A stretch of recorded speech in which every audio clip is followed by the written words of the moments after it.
जय हिमालय, जय भारत। संसार भर में हिमालय लोग यूट्यूब चैनल देख रहे आप सभी का स्वागत है और मैं हूं भारत की राजधानी नई दिल्ली से डॉक्टर हरीशचंद्र लखेड़ा। बहुत से लोग नहीं जानते कि जौहर और शाका क्या होता है। राजपूताना के राजपूतों के इतिहास में जौहर और शाका की अमर गाथाएं सभी को जाननी चाहिए। राजपूतों का इतिहास केवल तलवारों की टंकार और युद्धों की गाथा नहीं बल्कि आत्मसम्मान और बलिदान की अमर ज्योति है। यह इतिहास वीरता, आत्मगौरव और बलिदान की ऐसी अमिट गाथा है जिसमें जौहर और शाका जैसे अनूठे अध्याय शामिल हैं। ये केवल युद्ध की घटनाएं नहीं थी बल्कि एक ऐसी परंपरा थी जहां मर्यादा, स्वाभिमान और मातृभूमि की रक्षा को जीवन से ऊपर रखा गया।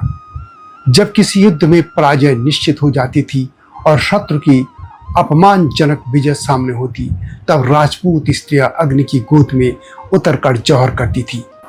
यह एक ऐसी रस्म थी जिसमें महिलाओं और बच्चों को आग में कूदकर आत्मदाह कर लेना होता था ताकि वे शत्रु के हाथों अपमानित न हो। राजपूत नारियों के जौहर के बाद राजपूत योद्धा केसरिया बाना पहनकर अंतिम युद्ध के लिए निकलते थे। इस युद्ध में उनका लक्ष्य केवल जान पर खेल जाना होता था लेकिन पराजित होकर जीवित लौटना नहीं। इसे शाका कहते थे। राजपूत पुरुष केसरिया बाना पहनकर शाका करते थे, यानी अंतिम युद्ध के लिए प्राणों की आहुति देने निकल पड़ते थे। मृत्यु को गले लगाते लेकिन आत्मसमर्पण कभी नहीं। जौहर और शाका आत्मदाह या युद्ध नहीं बल्कि संस्कृति, स्वाभिमान और मातृभूमि के लिए पूर्ण समर्पण था। दुर्भाग्यवश आज की पीढ़ी इस महान त्याग को भूल चुकी है और यह गौरवशाली इतिहास हर बच्चे को घर घर सिखाया जाना चाहिए ताकि बलिदान की यह विरासत जीवित रहे, यह स्मृतियों में बनी रहे और इसी से शत्रुबोध भी याद रहेगा। यह परंपरा केवल एक सैन्य या धार्मिक रणनीति नहीं थी बल्कि स्वाभिमान, स्वतंत्रता और सम्मान की रक्षा का दृढ़ प्रण था। राजपूतों के लिए पराजय से भी अधिक कष्टदायक था अपमान और दासत्व। इसी विचारधारा ने उन्हें जौहर और शाका की परंपरा को अपनाने के लिए प्रेरित किया। इतिहास में जौहर शाका की लगभग 15 से अधिक घटनाएं दर्ज हैं, जिनमें से सबसे प्रसिद्ध 3 चित्तौड़गढ़ में हुई थी। पहली घटना जिसे चित्तौड़ का प्रथम जौहर माना जाता है 1303 में हुई थी जब आक्रांता अलाउद्दीन खिलजी ने वहां आक्रमण किया था। अलाउद्दीन खिलजी की सेना ने जब चित्तौड़ पर चढ़ाई की तब राणा रतन सिंह ने वीरतापूर्वक प्रतिकार किया लेकिन पराजय स्पष्ट थी। तब रानी पद्मावती और चित्तौड़ की लगभग 16,000 महिलाओं ने अग्निकुंड में कूदकर जौहर किया था। इसके बाद राणा के नेतृत्व में राजपूतों ने शाका किया। इस घटना ने राजपूत गौरव और नारी सम्मान की रक्षा के लिए समर्पण का नया मानदंड स्थापित कर दिया था। चित्तौड़ का यह दूसरा जौहर 1535 में हुआ जब गुजरात के सुल्तान बहादुर शाह ने चित्तौड़ पर हमला किया था। तब रानी कर्णावती और हजारों स्त्रियों ने जौहर किया। बहादुर शाह ने विजय प्राप्त की लेकिन किले में केवल राख और शव मिले। इससे स्पष्ट हुआ कि राजपूतों ने फिर से शाका किया और अंतिम सांस तक युद्ध किया था। इसी चित्तौड़गढ़ में तीसरा जौहर 1568 ईस्वी में हुआ। यह अकबर के विरुद्ध हुआ जिसे कि वामपंथी इतिहासकारों ने महान लिख दिया था। यह चित्तौड़ का अंतिम जौहर था। अकबर की विशाल सेना ने कई महीनों की घेराबंदी के बाद चित्तौड़ को घेरा। जब किला टूटने के कगार पर था तब राजपूत महिलाओं ने तीसरी बार सामूहिक जौहर किया। महाराणा उदय सिंह पहले ही अपने उत्तराधिकारी को लेकर उदयपुर चले गए थे लेकिन किले में मौजूद सैनिकों ने वीरगति स्वीकार कर ली थी। इनके अलावा रणथंभौर, जैसलमेर, मेड़ता, कुंभलगढ़ और गागरौन जैसे दुर्गों में भी कई बार जौहर और शाका की घटनाएं हुई। हर बार जब राजपूतों को लगा कि पराजय अटल है और दुश्मन उनकी स्त्रियों की मर्यादा का हरण करेगा तब स्त्रियां मृत्यु को अपनाकर अपनी अस्मिता की रक्षा करती थी और पुरुष अंतिम युद्ध के लिए शाका करके निकल पड़ते थे। यह परंपरा केवल आत्मदाह या युद्ध नहीं बल्कि आत्मसम्मान, संस्कृति और मातृभूमि की रक्षा के लिए संपूर्ण समर्पण थी। देशभक्त लोग आज भी जौहर शाका को गौरव गाथा के रूप में देखते हैं।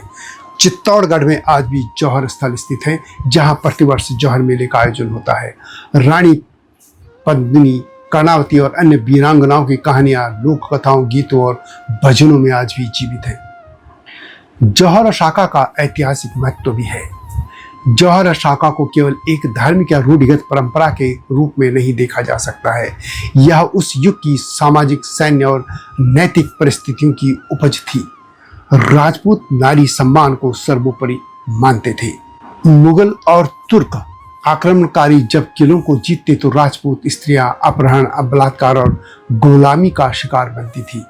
इसके पूर्वाभास से पहले ही राजपूत महिलाएं जौहर कर लेती थी और पुरुष अंतिम युद्ध में जीवन बलिदान कर लेते थे। वैसे भी कई जगह इस्लामी आक्रांताओं ने अपने जब भी वे युद्ध पर निकलते थे तो दूसरे पक्ष की नारियों को गुलाम बना लेते थे और कई बार तो उनकी मृत नारियों के साथ भी कुकर्म करते थे।